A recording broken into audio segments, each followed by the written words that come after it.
Hi guys, today I decided to do a video to share with you guys some of the house hunting tips that I took into consideration. So just a little bit of a background if you guys didn't already know. I own a home. I actually bought a resale HDB flat. There were some factors which I took into consideration when I was house hunting for a HDB flat. These are just things that are from my perspective and are just my own opinion. Take it with a pinch of salt, I guess. But I guess some of these points could also be relatable if maybe you are house hunting for a condo unit in Singapore. So generally houses that are maybe high rise and then with neighbors around you, above you and below you. So yeah, let's get started. Alright, I'm going to break the house hunting tips into macro factors and micro factors. So let's start with just macro factors like overall, big picture. Now, firstly, I am a person who is very sensitive to noise. So I will make sure that the house that I get is not too near like a playground. I would prefer if there was no playground directly below my house because there will be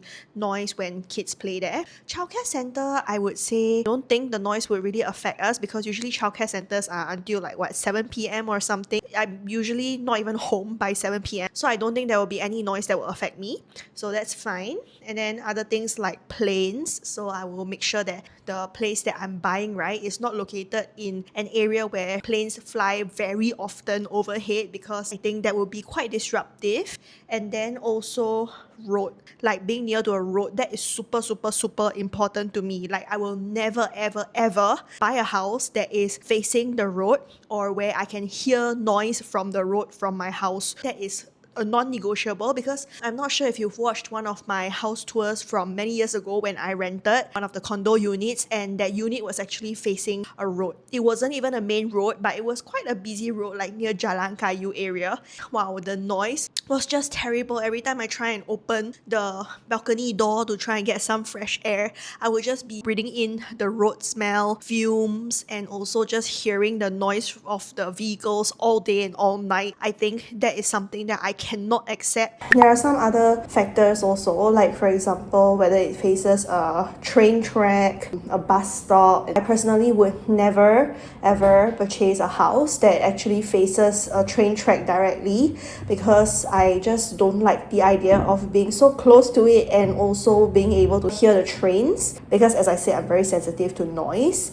The next factor that I also took into consideration when looking for a house was like the access to the house. So you know how in Singapore right now, a lot of places are actually undergoing construction for like the North-South corridor and stuff like that, especially, nearer to the Yio Chu Kang area, Novena area, Thomson area, those places. You will see a lot of that barricade where they are doing all the construction works. And then there are quite a lot of these houses, right, especially for the HDBs, where if there is a barricade in front of your block, then it's not easy for you to actually walk to the road. You have to take a big detour and then I don't think I can survive that besides the construction noise. I want to be able to just cut through and get to my block really easily. I also take into account the walking distance to the nearest bus stop or nearest MRT and the car park. So for bus stop or MRT, I mean if your house is not walking distance to MRT, then you will need to take the bus if you take public transport. I will see how far it is to actually walk to the nearest bus stop and how many bus stops there are nearby. For those bus stops, right, how many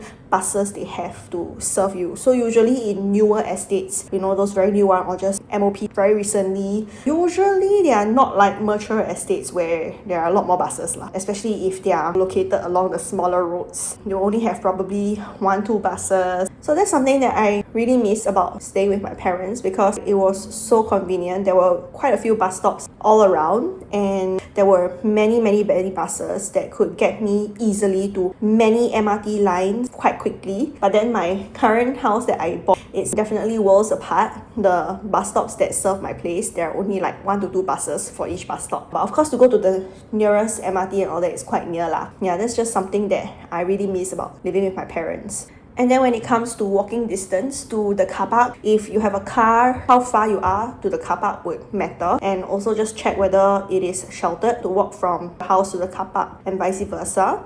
I have some friends where they just got their BTO, so I just went to their housewarming party. And then the house was actually quite a long walk from their car park. Like I had to walk past many blocks to reach their house when I parked at the car park. My own house itself, luckily mine is just like very near, so that's something that I really like about it. The next thing I look out for would be the amenities around the area, because I was already looking for a resale flat, right? So obviously I wanted to buy a house that already had amenities around it. If I was going to buy a house with no amenities around it yet, or yet to be built, then might as well I just go for BTO. Yeah, that was the thing. I needed the amenities to already be there, fit my needs in a sense. Some of the amenities would be like having a supermarket within walking distance, coffee shop, or kopitiam, hawker center. I am very happy with the place that I chose, because where I stay, right, it's walking distance to a mall. So it's amazing. There's like a supermarket, kopitiam, fast food like McDonald's, even a bakery, convenience store, home goods store. So there's everything that I need. And then for those of you who are planning to have kids, or if you already have kids, maybe you would also want to purchase a house that is near an infant care, child care, or primary school. Because if I'm not wrong, to get in more easily, you should be living within 1 km of the primary school or something.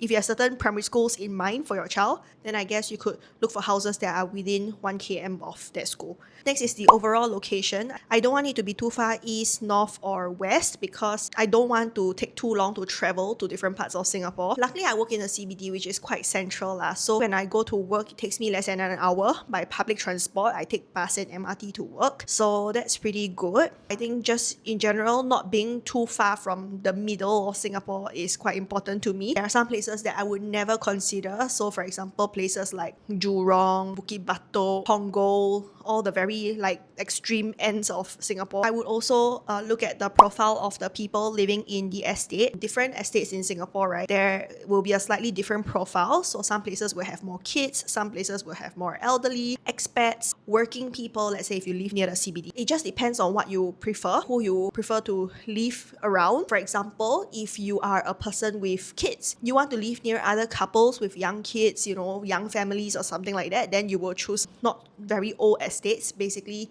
estates that maybe have more young people, like for example Woodleigh, that kind. And then if you're on the older side and you prefer to have more friends around your age to actually hang out with, have hobbies with, and just have more interactions with, then maybe you can go for a bit more mature estates like Boon Keng, Bishan, Toa Payoh. Or if you prefer to be surrounded by dinks, like dual income, no kids people, there are different areas that will have more of a certain type of people with a different community or interest group or activity available to cater to the profile of the people staying in the area. And also the general positioning of the block, right? I would want to make sure that, my estate isn't too close to an industrial area. It's just not my preference. Also, there are a few other things that I wouldn't want to stay near. Besides being too near to industrial area, I also wouldn't want to be too near to a cemetery, columbarium, any place that's kind of haunted, because I'm kind of scared. Next up, I think about the overall density of the place that you're buying a house at. I would prefer not to stay in a place that is too overcrowded. So for example, a place that I would never buy is like probably Punggol or Sengkang, because whenever I go there, right, I go there by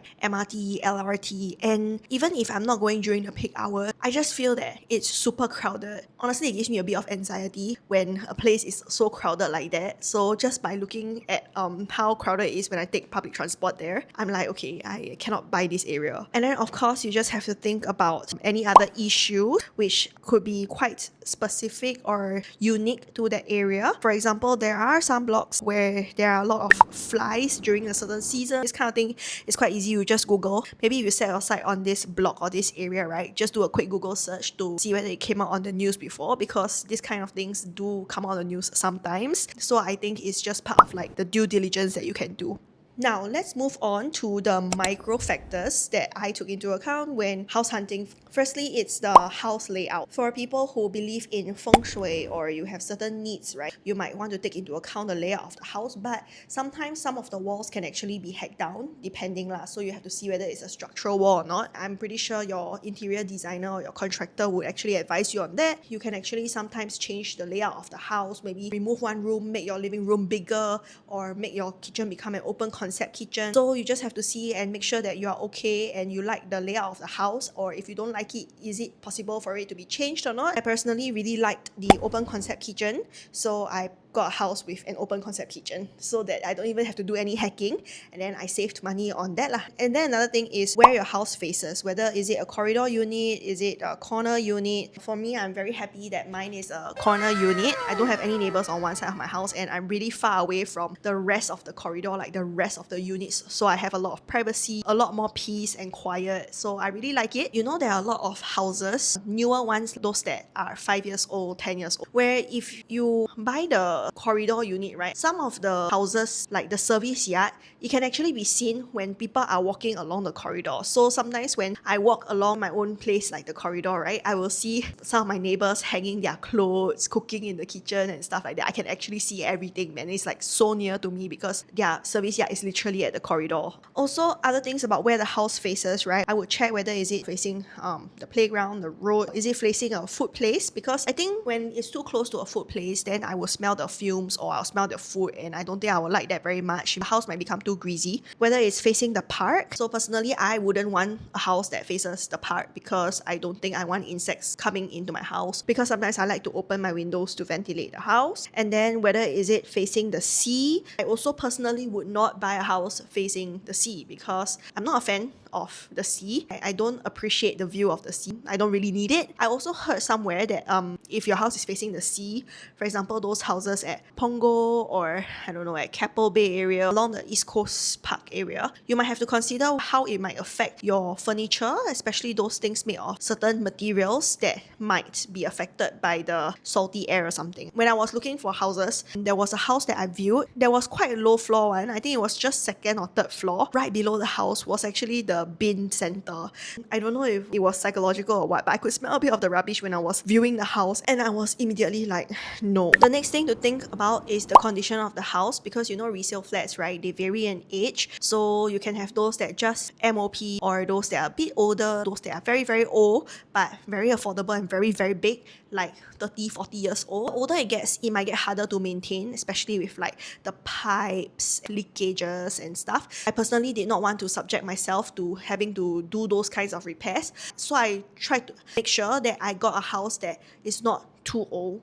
Next, I also took into consideration the floor level. I made sure not to buy too low because I, once again, don't want to be too close to the ground, and I don't want to risk like having cockroaches come up to my house. And I also didn't want to get the highest floor of the block because I heard that when you get the highest floor, right, if there are any problems on top, then you are the first unit to bear the brunt of it. I don't know, that's what I heard from some people. And also, there are some newer HDB blocks that are really very high, and the newer BTOs, they are also building it really high, right? I wouldn't be comfortable staying at a very, very high floor, let's say level 30, because I personally don't have patience to wait for the lift. And it's not like we have private lift or whatever. This is HDB, right? We have no private lift to our unit. Let's say I'm living on the high floor and then I want to take the lift to go down, right? I will need to wait for the lift. I personally don't have that much patience. Imagine if like all the lifts somehow just break down. I don't know how I'm ever gonna climb up to the house if I desperately urgently need to get home to do something. It's not possible.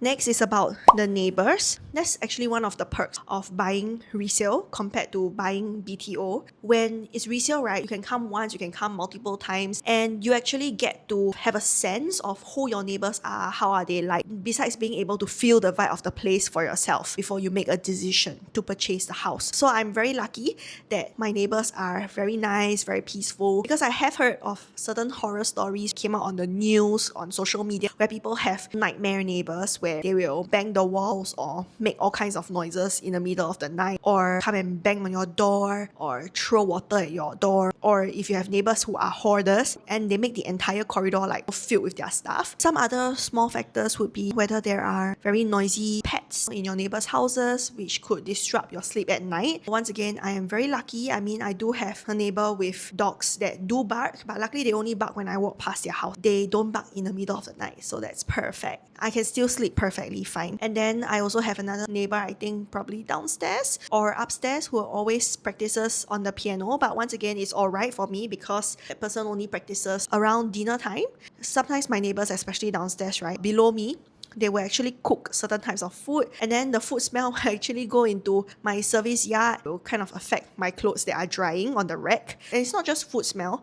Sometimes it's also the cigarette smell when they smoke. That kind of smell will come into my service yard, into my kitchen, and also come into the toilets. I mean, those are just small issues, which I guess are not fully preventable either. Sometimes you really like the house, but there are some of these like things that are happening, then I just close one eye lor. And then when it comes to noise also, there are certain blocks or houses where there might be people who tend to like to gather at the void deck and make a lot of noise in the middle of the night. Because I remember last time when I was still staying with my parents, there would be a lot of different groups of people who would from time to time gather at the void deck and drink and laugh and be super loud and like be shouting and talking really loudly until 3-4 a.m. So I could hear it all if I open my windows to sleep, like without aircon. And then one more thing to take note of when you are house hunting, the timeline. So like what kind of timeline you are looking at or how urgently you want to get the house. So I will talk about this more in detail when I'm talking about my whole house purchase timeline. This was one of the things that I actually looked out for